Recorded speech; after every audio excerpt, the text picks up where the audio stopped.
morning. It's Sunday,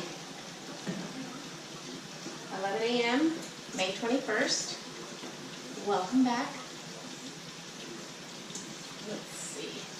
Today we are going to make pizza crust and make some homemade pizza tonight for dinner.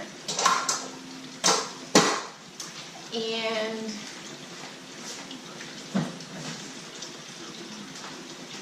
what else?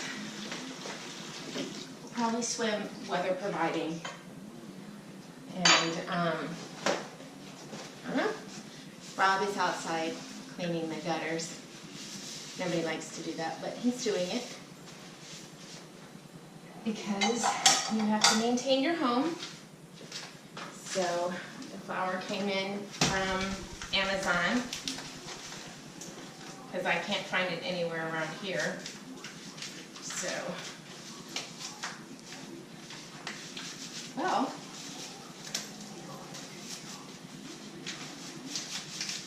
it's imported Italian flour, 00. So I'm going to put the other one in the refrigerator because it's not cheap. I need to put it in a Ziploc before I put it in. Woo! It's very slippery in this house because Millie has been swimming. Okay, so I think we're going to make 2 batches, should be good.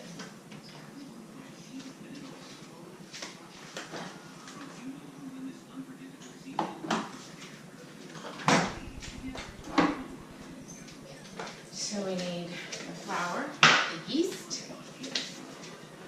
salt, olive oil, sugar, a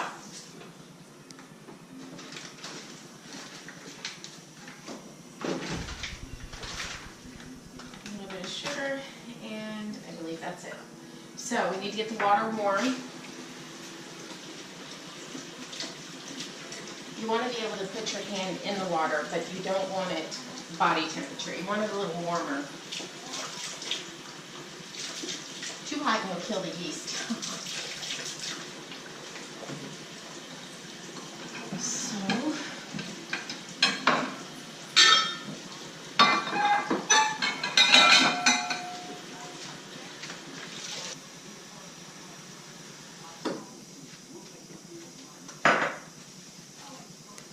now for the yeast, I believe it is, I forget how much yeast it is, 2 1/4 teaspoons.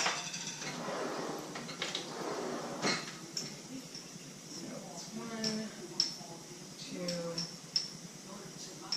1, 2. Excuse you, Millie. She's fussing at the cat. When they misbehave, she lets them know. Addie, though, Addie will chase the cats and get them to behave themselves if they're acting up. Millie just barks at them. All right, you should store your yeast in the refrigerator. Okay, now we need about a teaspoon of sugar. It doesn't have to be precise, just to give the yeast something to eat, to make them happy. And don't, whoops, there's too much sugar in there. Don't put your salt in when you're proofing your yeast. Don't do that.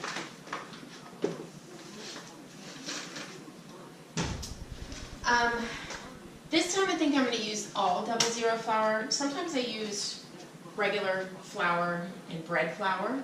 That makes a chewier crust. And this should make a nice crispy crust, so we'll try that today. All right, and we just want 1 cup of water.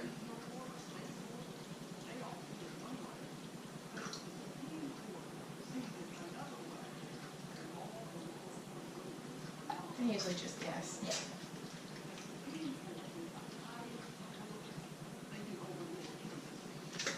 So we want the yeast to get bubbly.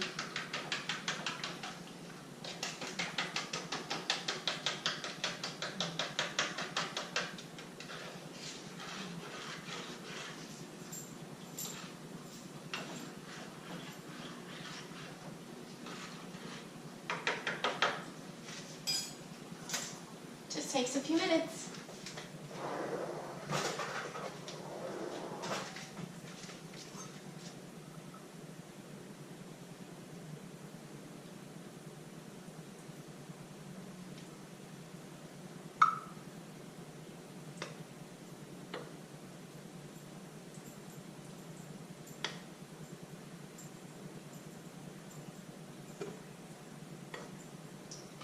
I start with 2 cups of flour in the machine. You can do this by hand, but it's a lot of work. It is a workout. And then we'll add a 3rd cup if needed. I usually do add at least another ½ a cup, but you can add. It really depends upon the humidity outside. That's what I base it off of. You know, it's very humid right now, but in the winter I tend to use a little less flour. All right, so this guy is pretty good. This one is coming along. So what I do is I take, you know, teaspoon of salt, and then I pour in my warm proof yeast. This side, pull up the and start it nice and slow, and then I eyeball this, just 1, 2, 3, 4, 5, 6, 7, 8. That is how I do my olive oil. That's how I've always done it. So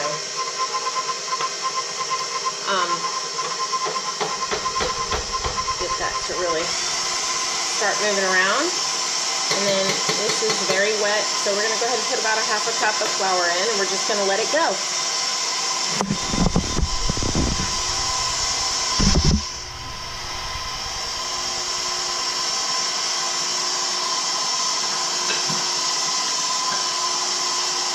And it'll start pulling away from the sides. Give it a little time. It takes a little while.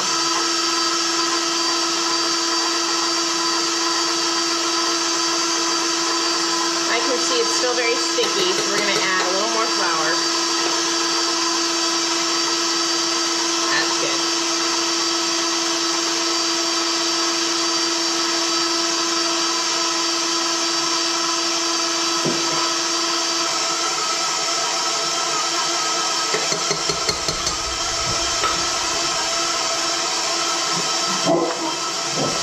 It'll pull away from the sides, may stick at the bottom a little bit, but that's okay.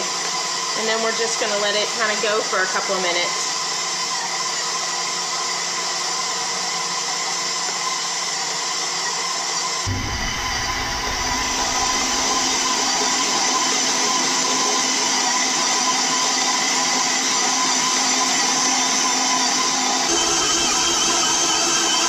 Completely pulled away from the side.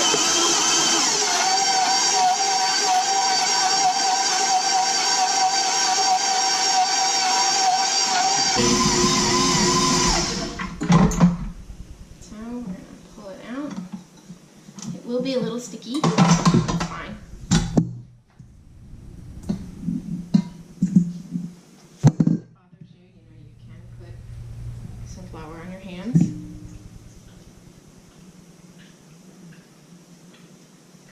But you're gonna form it into a sticky ball. Like this. The dishwasher's on. Just like this, and you put it on the tray over here to rise. When you put it on the tray, I let it sit for a couple of minutes, and I spray it with some olive oil to prevent it from sticking to anything I may cover it with.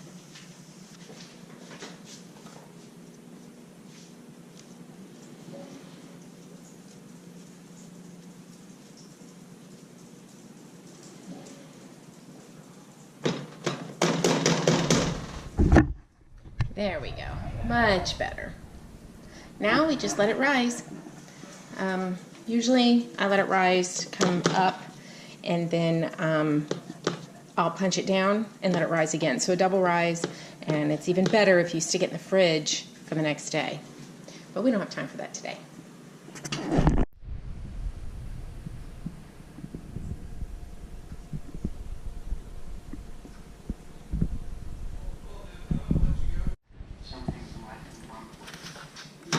been an hour. I'll punch down this beautiful dough. Oh my gosh, the stove feels outstanding.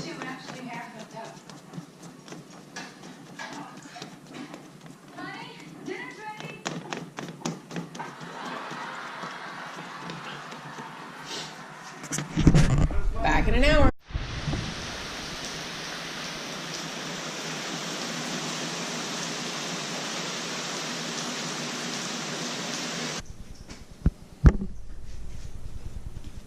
All right. It's very springy today. Zuri thought I was talking to her.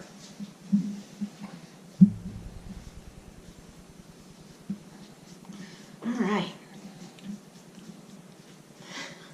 Good.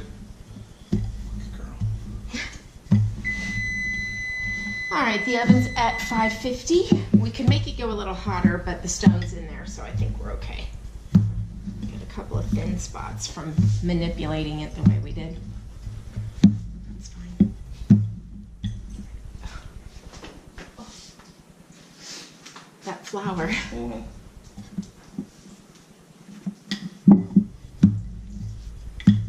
Okay. That's too thin right there.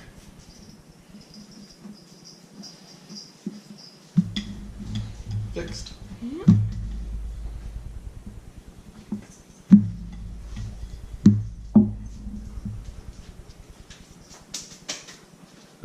All right, how's that? Perfect.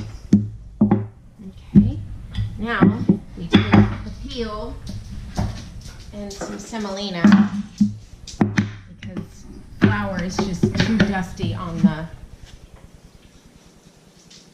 board, and the semolina burns, but not like the flour gets gross. So put the semolina on. Now this gets all in the bottom of the oven, but that's okay. I can vacuum it out, clean it. All right, you're gonna get your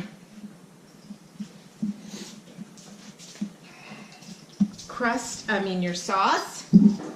Yep, there it is. Always dock your pizza, otherwise you get Big old bubbles. big bubbles. Can you do it in front of the camera? I can do that. Am I in the way? Nope.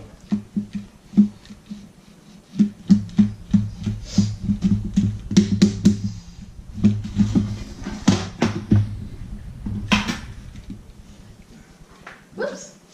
There we go. Now the sauce and cheese. We have different sauces. This just happens to be an, whoa, whoops. And that's the beauty of it. You can just take it off. If it's too much, just use a spoon. You can put it in a bowl and save it for my pizza. Sorry. There you go. Actually, that should be just about Oh, right. you think it'll be good? Mhm. Okay. So, sometimes I just use straight tomatoes. He doesn't really care for that. That's more for me. I use the San Marzano tomatoes. This is just Victoria sauce from Costco. We did put it through the food processor and whiz it up so it's not chunky. Our youngest son doesn't like it chunky, so we do that for him for when he eats separate from us or whatever. And we just put it in the fridge. Now we get some mozzarella. Please grate your own mozzarella. Don't buy pre-grated. It has powdery non-coagulants. What? It's got stuff in it. Yeah, it's not good. So, and you can buy fresh mozzarella if you'd like and grate that. This is fine for our purposes. It So, does what it needs to do. yeah, you need some provolone. I think that's not going to be enough cheese for you. I'll put some toppings on and then tack on a little bit of provolone. Is that enough cheese for you? Yes, that's plenty. Okay. This actually may be enough. Cheese. Cheesy goodness. Is that enough cheese for you? Yeah, I'm just going to make a tiny little pizza for me. So, and you know I don't like a lot of cheese. So, actually, here.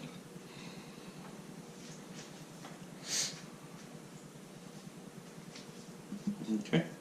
There. There you go. And your onions are right there. And your pepperonis are in there. You want the mushroom? Oh, yeah, sure. Let me grab in here, babe.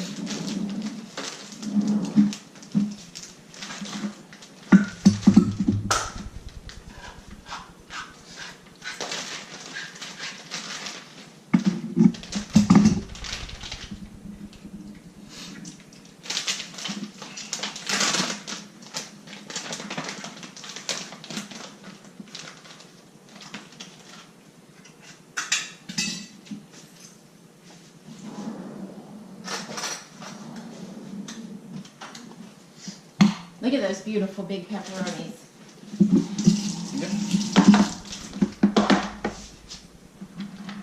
We, of course, use uncured, no nitrates, all natural pepperoni because yummy. And he likes onions on his pizza, white onions. And mushrooms. Mushrooms. And sometimes we do hamburger meat and sausage. Just depends upon the night. Tonight I was keeping it simple, so no No extra stuff. no fried hamburger beef or anything like that. So bacon, we do bacon a lot. For me, I like hamburger and bacon.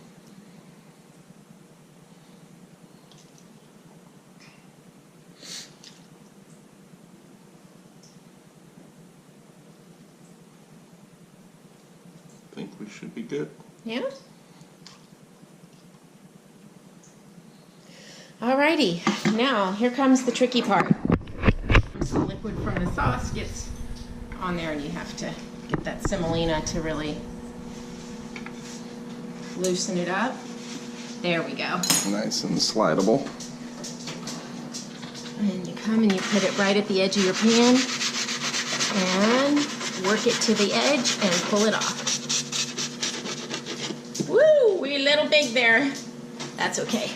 And close it up. You saw that semolina that dropped in the bottom of the oven. It will burn down there, so you may get a little smoky smell in your house, but we will, I'll vacuum it out tomorrow when the oven's not hot. There we go. Uh-oh.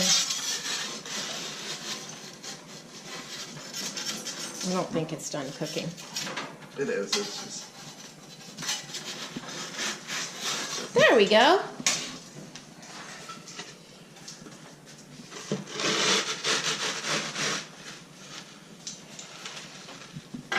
Kind of help it on the back side here. There we go, look at that. Awesome. Close this up, bring it over, slide it on your cutting board. There we go, woohoo! Ta-da! Ta-da! That's a good looking pizza. Yep. Alrighty, we're loosey-goosey. And slide that bad boy in. Want that to pop off in there. That's not all real secure. Teeny tiny little one.